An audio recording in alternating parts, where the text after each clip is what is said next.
Hey guys, Bennett Ring here, Editor-in-Chief of IGN Australia. We're at the gun store in Las Vegas, here to check out some of the guns that you'll see in Call of Duty 4 Modern Warfare.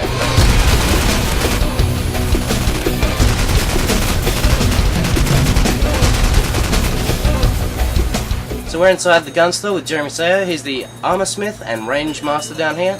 He's going to be taking us through some of the weapons that are in Call of Duty 4 Modern Warfare. So what are some of these guns we're going to be firing, man? We're going to be firing the M9 Beretta, which is the standard pistol. We also have the M16 and the AK-47. We're also going to be shooting the RPK and the M249 SAW. Awesome. Let's hit the range and shoot some stuff.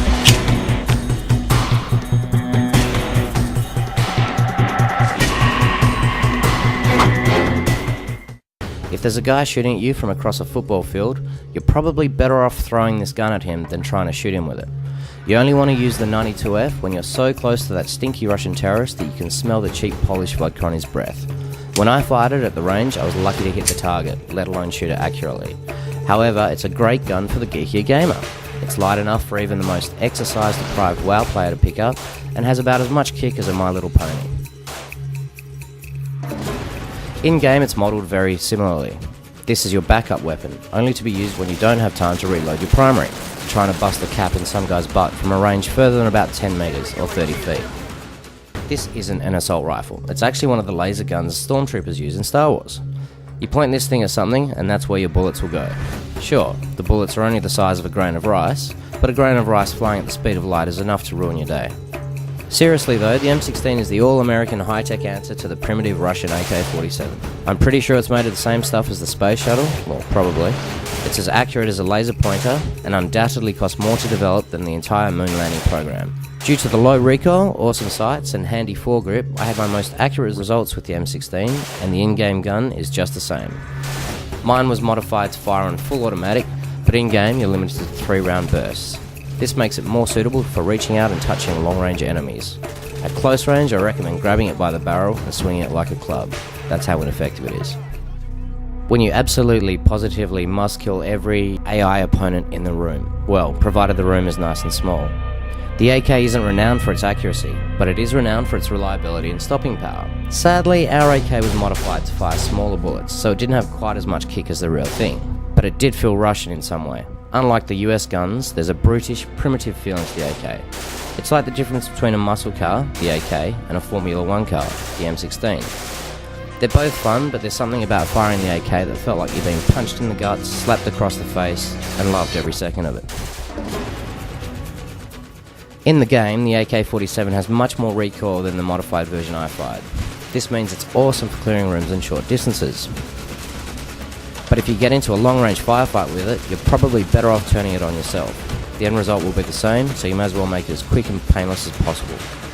Still, with lots of practice and a decent scope, I can see the AK becoming an elite sniper's weapon of choice, as it's got the stopping power of a Rhino on steroids.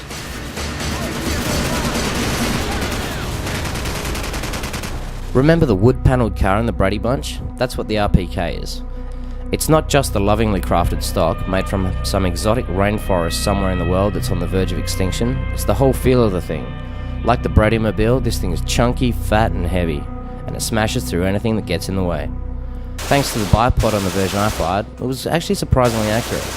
Provided, that is, that I didn't fire it on full auto, which is about 6 billion rounds a second. But there's no fun in semi-auto fire, so I squeezed off all my rounds as quickly as possible.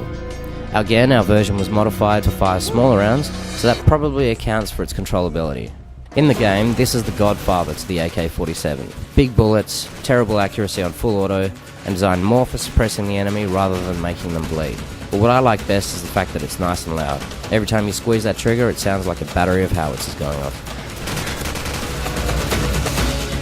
Apparently this gun costs around 200 grand, but it made me feel like $1 million. The SAW is the US Army's squad assault weapon. It's basically a light machine gun. It spits out lead faster than any gun I've fired, yet I still managed to keep most of the rounds within that piece of the target, commonly referred to as the face, which is exactly where bullets do the most damage.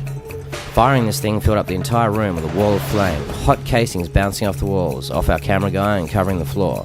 Firing this is a sensation that every human being must experience.